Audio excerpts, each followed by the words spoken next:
ఎవరికైతే విరిగి నలిగే అనుభవం ఉంటుందో వారు ఒక వ్యక్తిని గురించి ఎప్పుడు కూడా చెడుగా మాట్లాడరు. ఏదో ఒక విధంగా ఆ వ్యక్తిని బలపరచాలని చూస్తారు. అందుకే దేవుడు వాడుకునే వారిని ఖచ్చితంగా ఆయన అనుభవంలోనికి నడిపిస్తాడు. యేసుక్రీస్తు వారు కూడా మనకి మాదిరిగా ఉన్నారు. ఆయన మనల్ని వాడుకోవాలంటే మనం దేన్ని గెలవాలి, దేన్ని గుండా నడవాలి, ఆయన చేరుకోవాలంటే ఇలా ప్రతిదీ కూడా పిన్ టు పిన్ ప్రతిదీ కూడా ఆయన వ్రాయించడమే కాదు, అనుభవపూర్వకంగా ప్రతిదీ కూడా ఆయన జయించి, ఇదిగో నేను వీటిని జయించాను, మీరు కూడా జయించగలరు రండి అని మార్గాన్ని ఏర్పాటు చేశాడు. అనుభవం లేని వాడు ఏది చేయలేడు. అందుకే తిమోతి పత్రికలో ఏం రాయబడింది? సత్యమును గూర్చిన అనుభవ జ్ఞానం కావాలి. మనకి జ్ఞానం ఒకటి ఉంటే సరిపోదు, అనుభవం కూడా కావాలి. అనుభవం ఎలా వస్తుంది? నువ్వు ప్రతిరోజు నేర్చుకుని మార్చుకునే దాన్ని బట్టి కలుగుతుంది.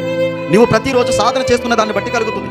ఏదైతే పదే పదే నిన్ను ప్రేరేపిస్తుందో, ఏదైతే పాపములోనికి నిన్ను నెడుతుందో, నీ స్వభావాన్ని అనుసరించి మాట్లాడేటట్టు చేస్తుందో, దాని గూర్చి నువ్వు సాధన చేస్తే అనేకులకు బోధించగలిగినటువంటి స్థాయి కలిగిన వాడు అవుతాడు.